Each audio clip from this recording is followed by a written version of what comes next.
ഈശോ മിശിഹായ്ക്ക് സ്തുതിയായിരിക്കട്ടെ.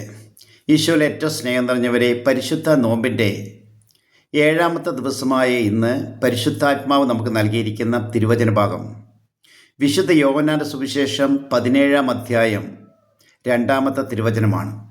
ദൈവത്തിൻ്റെ ജീവിക്കുന്ന വചനം ഇപ്രകാരം വെളിപ്പെടുത്തിയിരിക്കുകയാണ്: എന്തെന്നാൽ അവിടുന്ന് അവന് നൽകിയിട്ടുള്ളവർക്കെല്ലാം അവൻ നിത്യജീവൻ നൽകേണ്ടതിന് എല്ലാവരുടെയും മേൽ അവന് അവിടുന്ന് അധികാരം നൽകിയിരിക്കുന്നുവല്ലോ.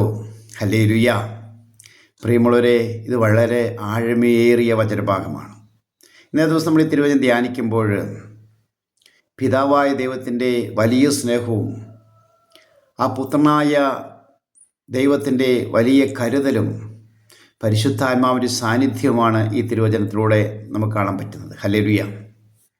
അതായത് വചനത്തിൽ കാണാൻ പറ്റുന്നത് ഇങ്ങനെയാണ്: എന്തെന്നാൽ അവിടുന്ന് അവന് നൽകിയിട്ടുള്ളവർക്കെല്ലാം.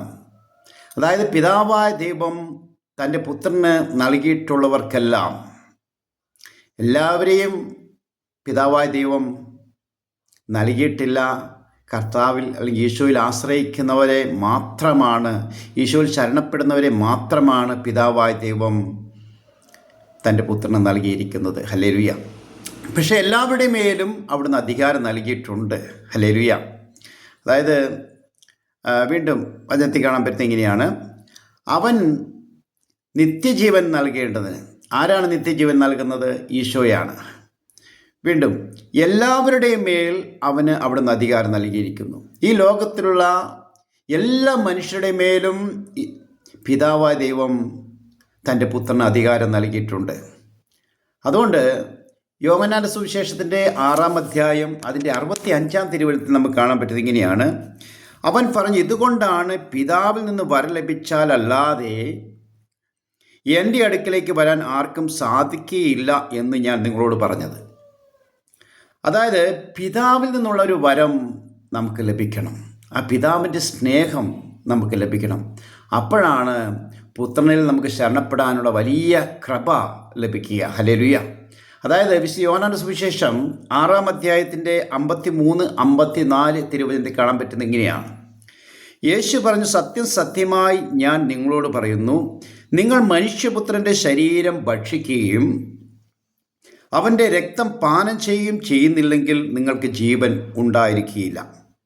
അപ്പോൾ ഈശോയുടെ ശരീരവും രക്തവും നമ്മൾ ഭക്ഷിക്കുന്നില്ലെങ്കിൽ, നമ്മൾ പാനം ചെയ്യുന്നില്ലെങ്കിൽ നമുക്ക് ജീവൻ ഉണ്ടാകുകയില്ല, ആ നിത്യജീവൻ്റെ കൃപയിൽ എത്തിച്ചേരാൻ സാധിക്കുകയില്ലെന്ന് ഈശോ വളരെ വ്യക്തമായി തിരുവചനത്തിലൂടെ നമ്മൾ ഓർമ്മപ്പെടുത്തുകയാണ്. വീണ്ടും അതിൻ്റെ 54-ാം തിരുവചനത്തിൽ പറയുകയാണ്: എൻ്റെ ശരീരം ഭക്ഷിക്കുകയും എൻ്റെ രക്തം പാനം ചെയ്യുകയും ചെയ്യുന്നവന് നിത്യജീവനുണ്ട്, അവസാന ദിവസം ഞാൻ അവനെ ഉയർപ്പിക്കും. ഹല്ലേലൂയ.